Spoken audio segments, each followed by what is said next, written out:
Hello everyone, আজকে সেই blog নিয়ে এসেছি যেই ব্লগ দিয়ে আমার ব্লগিং লাইফ শুরু হয়েছিল। তো ঠাকুরকে প্রণাম করে নৌকা পার করে চলে গেছিলাম দিদির বাড়ি। আর দিদির বাড়ি গিয়েই কপাল ভালো ছিল বিশ্বকর্মা পুজো। তো ওখানটায় পুজো হচ্ছিল, যে দিদিরা ওখানে ছিল, প্রসাদটা কপালে ছিল। তো যাই হোক, এই যে খই দই প্রসাদ, যেটা আমার সব থেকে প্রিয়, সেটাও আমি পেয়ে গেছিলাম। আর এরপরেই আমি কিছুতেই যাব না, দিদির জবরদস্তিতে, এবং বাবা অনেক বেশি জোর করে, যেই কারণে আর কি আমরা সবাই মিলে, মানে দিদিদের সাথে আমি আর কি বেরিয়ে যাই বাজার করতে, পুজোর বাজার। আর বাবা সুস্থ থাকলে আমরা প্রত্যেক বছর 1-1.5 মাস আগেই বাজার করে রাখি। এইবারই ব্যতিক্রম, আমি এবার যেতেই চাইছিলাম না, কারণ বাবা সত্যি প্রচণ্ড খারাপ ছিল শরীর। আর এরই মধ্যে জামাইবাবুর শরীর খারাপ, তবুও জামাইবাবু নিয়ে গেছিলো। আর মোটামুটি আমরা তাড়াতাড়ি, রাস্তা ভালো হওয়ার কারণে পৌঁছে যাই তাড়াতাড়ি। আর এই যে চলে এসেছি, আমরা কৃষ্ণনগরের মধ্যে প্রবেশ করেছি। এবার কৃষ্ণনগরেই বাজার করবো, আর কোথাও যাবো না আর কি। মানে আমি সেরকমভাবে বাজার করার প্ল্যান নেই, দিদিরা করবে। তো যার মানে আমাকে তো না নিয়ে গেলে হয় না, তো দিদি আমার কথা ভাবে। তো এইদিকে চলছে বিশ্বকর্মা পুজো, আর এই যে মেন ফোকাস এখন কৃষ্ণনগরের সবার চোখেই, ভাল লাগে বেশ। তো ফার্স্টেই আমরা চলে গেছিলাম হচ্ছে যশোরেশ্বরীতে। দিদিরা শাড়ি টাড়ি নেবে, মায়ের জন্য শাড়ি নেবে, যেই কারণে। তো চলো যাওয়া যাক। আর যেহেতু পুজো প্রায় এসেই গেছে, সেহেতু প্রচণ্ড ভিড় ছিল। অনেকক্ষণ দাঁড়িয়ে থাকার পর আমরাও বসার সুযোগ পেয়েছিলাম, যদিও বা আমি বসিনি, এদের বসার জায়গা হয়েছিল, আমার হয়নি, আমি দাঁড়িয়েছিলাম। তো প্রচুর কালেকশন দেখেই চলেছে দিদি, দেখেই চলেছে। তারপরে এই শাড়িটা আমার খুব চোখে লাগে, মানে খুব ভালো লাগে। তো যাই হোক, শেষ অবধি মায়ের জন্য এটা নেওয়া হয়েছিল আর কি। তারপরে জামাইবাবু আসে, জামাইবাবুকে পছন্দ করে দিতে বলা হয়। আর এখানে তাদের সেরকম কিছু পছন্দ হয় না। তো তারপরে প্রত্যুষার জন্য জামা দেখতে আমরা উপরের দিকে চলে যাই। তো বহু বহু বহু জামা দেখা হয়, মানে বলে বোঝানো যাবে না কত জামা দেখেছি। আর প্রত্যুষাকে যাই দেখানো হচ্ছিল তাই ওর পছন্দ হয়ে যাচ্ছিল, কিন্তু সব তো আর নেওয়া যায় না। আর জামাইবাবুর নাক খুব উঁচু, মানে খুব বেশি, যে কারণে ওনার কিচ্ছু পছন্দ হচ্ছিল না। তারপর এখান থেকে শুধু মায়ের শাড়িটা নিয়েই আমরা বেরিয়ে যাই। ফাইনালি একটা হয়েছিল, অনেকক্ষণ ধরে 2 ঘন্টা ধরে একটা জিনিস। তারপরে আমরা যাই হচ্ছে ঢাকেশ্বরীতে, ঢাকেশ্বরী বস্ত্রালয়। সেখানে আর কি ওপরের দিকে ছিল শাড়ির ব্যাপার স্যাপার, তো আর কি ওপরেই যাচ্ছিলাম আমরা সবাই।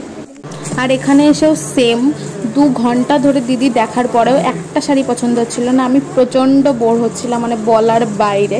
আমি ভাবছিলাম আমি কেন আসলাম, ঠিক আছে। তো মানে তারপর যাই হোক, এখান থেকে ওদের কিচ্ছু পছন্দ হয়নি, অতক্ষণ টাইমটা জাস্ট বেকার গেছে।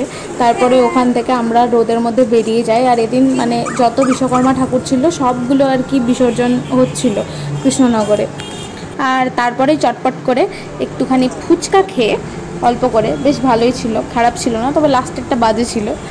যাই হোক, ফুচকা খেয়ে আমরা আবার বেরিয়ে পড়ি। আর ছিল প্রচণ্ড রোদ, মানে অসহ্যকর রোদ যাকে বলে। তারপর আমরা স্টাইল বাজার যাই প্রত্যুষার জামা দেখতে, যদিও এখান থেকে আমাদের কিচ্ছু নেওয়া হয়নি, সেম আগেরগুলোর মতো। আস্তে আস্তে পুজো শেষ, প্যান্ডেলও খুলে দিয়েছে। আর এরপর অগত্যা আমরা কসমো বাজার যাই, যেটা সামনেই ছেড়ে গেছিলাম যাওয়ার সময়, যে এইবার যাব না বলে, কিন্তু শেষমেশ আসতেই হয়। তো যাই হোক, এই যে চলো ভেতরে যাওয়া যাক, দেখি কি হয় এখানে। আর যা বিশাল গরম ছিল, এই গুবলুটা জামা খুলে ফেলেছে, কিছুতেই জামা পরবে না, কিছু পরে থাকবে না।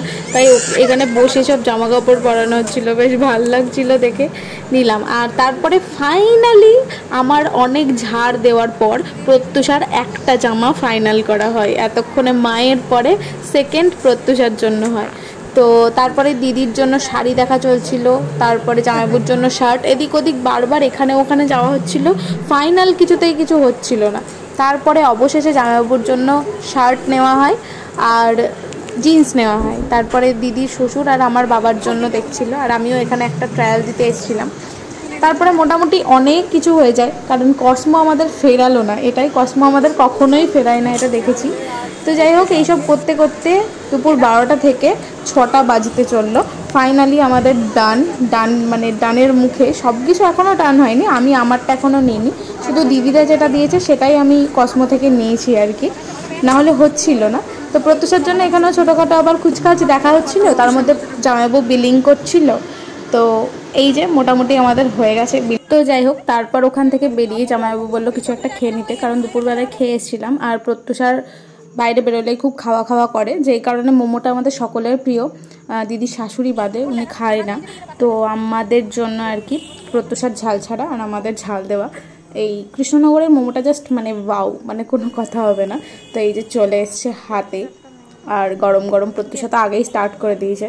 মানে প্রত্যুষার ব্যাপারটা হলো এমন, ওকে ভালো ভালো শুধু খাবার দাও, ওর জামা কাপড় না হলেও চলবে নতুন। মানে আমাদের যেমন জামা কাপড়ের প্রতিও একটা ইন্টারেস্ট আছে, ওর সেটা খুব একটা নেই। তো যাই হোক, মোমোটার সাথে সাথে স্যুপটাও খুব দারুণ ছিল, মানে খুবই ভালো খেয়েছিলাম সেদিন। তো যাই হোক, সময়টাও অনেক যাচ্ছিল, যেই কারণে আমরা তাড়াহুড়ো করে আবার বেরিয়ে পড়ি, কারণ এখনও প্রত্যুষা সেরকম কিচ্ছু হয়নি, ওই একটা জামা বাদে। এবারে কৃষ্ণনগরের কালেকশন খুব বেশি আমি পেলাম না, আর তারপর আমার একটা জুতো নেওয়ার ছিল, তো সেটাই নিতে গেছিলাম। তো সেটা নেওয়ার পর আর কি আমরা আবার বেরোই, যে আমার জন্য বাবা আর কি ফোন করেছিল, আমি এখনও কিছু নিইনি কেন। সামনে একটা বিশ্বকর্মা ঠাকুরকে পুরো লাইটের জড়িয়ে নিয়ে যাচ্ছিল, মানে ঠাকুরের মুখই দেখা যাচ্ছিল না।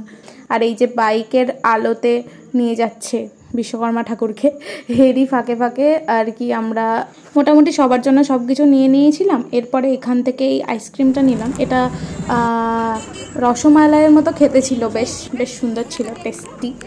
তো এই যে আমরা সবাই মিলে ওইটাই খাচ্ছিলাম, আর কৃষ্ণনগর থেকে বাড়ির পথে রওনা দিলাম। কৃষ্ণনগরের স্পেশাল ডালপুরি। তো কৃষ্ণনগরের পোস্ট অফিসের মোড়ে একটা ডালপুরি পাওয়া যায়, একজন শালপাতাই করে বিক্রি করতে আসে, সেটা সঙ্গে সঙ্গে উনি আসার সাথে সাথেই ফুরিয়ে যায়। তো যাই হোক, ওইটাই দুটো করে সবার জন্য নিয়ে নিয়েছিল, যাতে রাস্তায় যেতে যেতে আমরা খেতে পারি। তো ওইটাই খেতে খেতে আর কি যাচ্ছিলাম, এই যে রাস্তা দেখতে দেখতে। আমার রাস্তা দেখতে এত বেশি ভালো লাগে কি বলবো, আর রাস্তাটা এখন সুন্দর হয়ে গেছে যেহেতু, যেই কারণে আর কি। আর বললামই সবার জন্য হলেও প্রত্যুষার জন্য হয়নি, তাই আমরা আবার বেথুয়াতে বালাজি খুলেছে শুনলাম, সেখানটায় একবার দেখেছিলাম, সেখানে ভালো কিছু ছিল না, তাই আবার রাত্রিবেলায় 9:30টার সময় সিদ্ধেশ্বরীতে আসি। আর এই জামাটা আমি ফার্স্টেই চয়েস করেছিলাম, ঠিক আছে, তবুও ওদের আর কি মানে ঘুরিয়ে নাক দেখা, তো ফার্স্টে বললো নেবো না, তারপর আবারও সেইটাই চয়েস করতে হলো। যাই হোক, অবশেষে হয়েছিল 9:45টার দিকে। আর সাথে আমার এত কোমরে আর পায়ে যন্ত্রণা শুরু হয়েছিল কি বলবো। এখানটা একটা ভালো সিস্টেম আছে, বাইরে বেরিয়ে যে চা খাওয়াবে শপিং করার পর। তো এই যে সবাই মিলে লাস্ট চা খাচ্ছি, সেদিন সন্ধ্যা থেকে চা খাইনি, মনটা একটু চা চা করছিল, সন্ধ্যাবেলা 1 কাপ চা তো দরকারই হয়। তো এই যে আমরা বেরিয়ে গেছি। দিদি তোর পাশে ঠাকুর দেয়। আর যেহেতু 10টা বেজে গেছিলো, সেহেতু আমরা আর কি রাস্তা থেকেই তরকা নিয়েছিলাম এক জায়গায়, খুব দারুণ করে। এই চাঁদ দিয়ে আমাকে এত টানে, এই ফোন ক্যামেরায় কোনোদিন ভালো আসে না, কিন্তু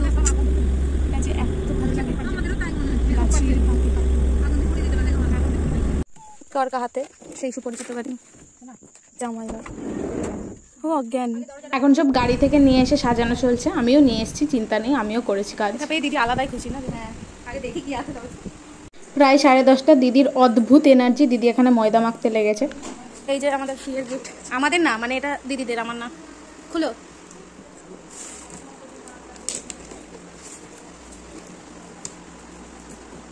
তো একটা অ্যামাউন্ট বলা ছিল, এর মধ্যে বাজার করলে তুমি একটা ডিনার সেট বা সামথিং আর একটা কিছু ছিল সেটা পাবে। তো ওটাই আর কি, 4টে বাটি, 4টে প্লেট আর 4টে ডিশ, এই কটা পাওয়া গেছিল আর কি। ও হ্যাঁ, বলা হয়নি, লবণদানিও ছিল। আচ্ছা, এটা আমরা পেয়েছি হচ্ছে কসমো বাজার থেকে, মানে কসমো বাজারেই আর কি এত শপিং হয়ে গেছে, মানে কোথাও কিছু পাওয়া যায়নি, কিন্তু শেষ মুহূর্তে কসমো বাজারের জয়। প্রত্যুষার এবার খুব হাই ফাই কিছু নিতে চাইনি, সিম্পলের মধ্যে, কারণ ওর গাউন প্রচুর আছে এবং ঝিকিমিকি জামা প্রচুর হয়ে গেছে, যেই কারণে দিদি আর এক্সাইটমেন্ট ধরে রাখতে পারেনি, ছুটে চলে এসছে রুটি করতে করতে। এটাতে তরকারি দেবে, এটাতে আমার পছন্দের সব জিনিস পেয়ে গেছি। এবার যত রুটি তৈরি করতে হবে করে। কটা বাজে? 11টা হবে। 10:41, এখন দিদিকে যত রুটি বলা হবে দিদি করে দেবে, মন পছন্দের জিনিস হয়েছে। তো যাই হোক, ফাইনালি 11টার সময় আমরা বসেছি। এই যে রুটি আর তরকাটা জাস্ট ওয়াও, মানে ওয়াও মানে ওয়াও। চিকেন দেওয়া ছিল, চিকেন আমার তো ফেভারিট, জানোই তোমরা সবাই। তো এই যে এতক্ষণ পর টেস্টি তরকার সাথে রুটি এবং পেঁয়াজ, আর এরপর দিদিদের ল্যাংচা আনা ছিল, যেটা আমি আসলেই ল্যাংচা পেয়ে যাই, জানি না কিভাবে। আচ্ছা, আমরা এই কটা নিয়েছি, আর মাঝখানে দিদি এটা চয়েস করে নিয়েছি আমার সাথে, আমাদের বাইরে সামর্থ্য নেই, এই দুটো আমি নিয়েছি। দিদি এনে তুই পয়সা দে। কি বাজে, এটা নে, এটা আমাকে দিদি দিয়েছে। এবার শাড়ি আমাদের চয়েস, আমার সব থেকে বড় পছন্দ, আর এটা আমার প্রথম থেকে পছন্দ ছিল। দিদি উপর সে পেহেন লিয়া, শাবাশ। আমাদের যেবার যে কালারের বাজার হয় সেই কালারেরই হয়, এবার সব পার্পল। এটা আমার আর একটা বাবার তরফ থেকে। আজকের মতো এটুকুই, আবার দেখা হবে নতুন কোনো ব্লগে। টাটা।